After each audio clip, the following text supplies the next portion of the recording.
Hey there. In this video, we're going to practice changing the look of power series. We want to be okay with shifting a starting value or changing the power of a term inside of a power series in preparation for solving differential equations using a power series solution. So we need to be able to get power series to look enough alike so that they can be combined or condensed down to a single power series. So we're just practicing a little skill development in preparation for that. In this first example, we're asked to shift the index so the series starts at n equals 0. So right now I have a series that starts at n equals 3, and we want to change that starting value to 0. So the series is the series from n equals 3 to infinity of 6n times x minus 2 to the n. Now, a good rule of thumb here, if I change the starting value by subtracting amount, I'm going to add that same amount to all of the n's inside of the nth term. So I've subtracted 3 from the starting value to make it start at 0, which means I'm going to do an n plus 3 everywhere inside the series that an n shows up. So this becomes 6 times n plus 3 times x minus 2 to the n plus 3. So it's a handy little way to shift things, and I have the equivalent series. If I started plugging in the values starting at 0, I would get the same terms as if I had started plugging into the original series at n equals 3. And you can always check that by plugging in a few terms to make sure you haven't made any mistakes, but that is how this is going to work. Okay, so there's one way of doing it. Which is nice sometimes. The second way we're going to do in the other two examples I have here, it involves a substitution. So here we're given a series starting at n equals 2 to infinity of n plus 2 times x to the n minus 2. And we're asked to rewrite the series so that the x is x to the k. And so what that means is I'm going to take and rewrite the power that is on x, and I'm going to replace it with a k. Okay, so that'll give me an x to the k there, but now I have to deal with how does that change the rest of the series to get something that's still equivalent to what I started with. Well, if k equals n minus 2, and we were starting at n equals 2, I can take that 2 and plug it in for n to figure out where we will start in terms of k. So 2 minus 2 means that this is going to start at 0 now. And so that takes care of the starting value. You just plug it into your little formula here for what k is, or what the k is replacing.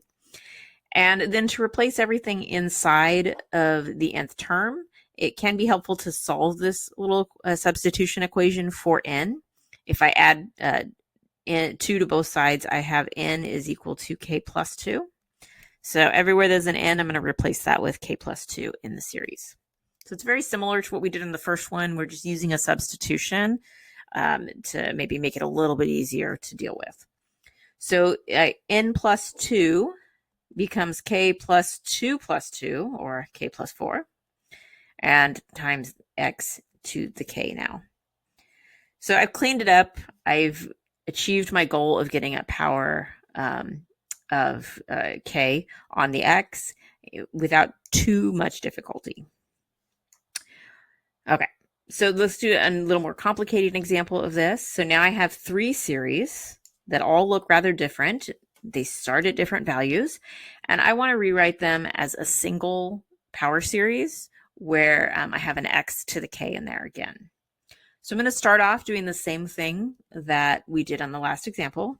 I'm going to determine a substitution based on whatever the power is on the x in each one of these. And it doesn't matter that it's different for all of them, because you're going to adjust every part of each series along the way. So they'll be equivalent to what they started with, but then all look the same in terms of their power of x at the end. So this first series, I've got the series from n equals 2 to infinity of n times n minus 1 times cn x to the n. And so the x to the n is what I'm going to focus on. This one already has just an n there, so I'm just going to swap out the letter and not change anything else about this one. I just need it to be x to the k so it can be combined with the others. So I'm not going to touch anything else. On the next one, I have plus 2 times the series from n equals 2 to infinity of n times n minus 1 times cn times x to the n minus 2 this time. Now this one, I'm going to replace the n minus 2 with k on that x power. And I'll make all the adjustments along the way like we did in the last example. And then the third series, we have plus 3 times the series from n equals 1 to infinity of n times cn times x to the n. So this one also has just the power of n, so I'm only going to swap out the n for a k so that they all match.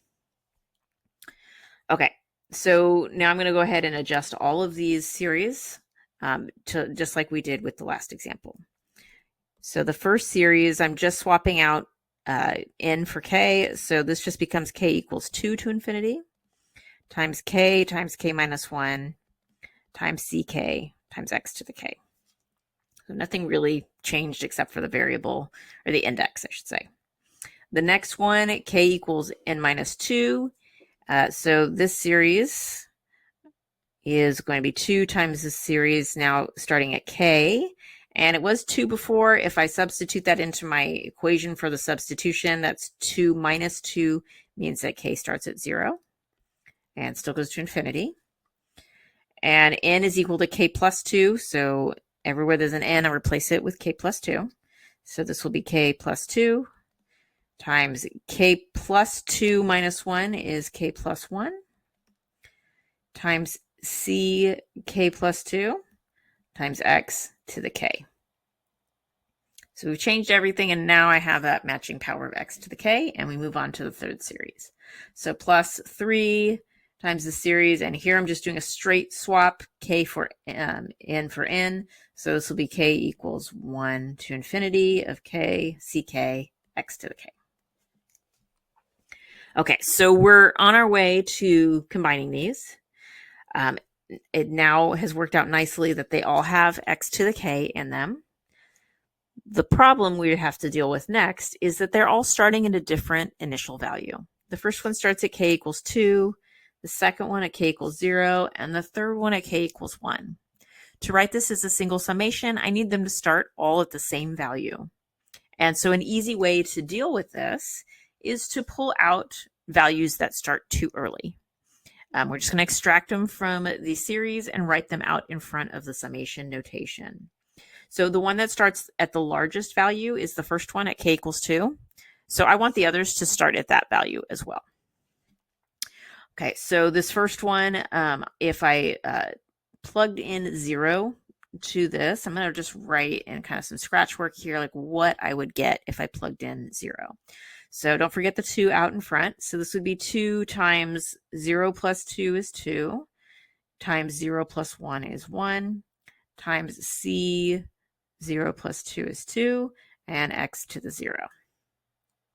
So that simplifies to 4c2 is what that first term when k equals 0 is. Now I need to start this at 2, so I need to do this one more time for k equals 1, and then I can say that this series starts at 2.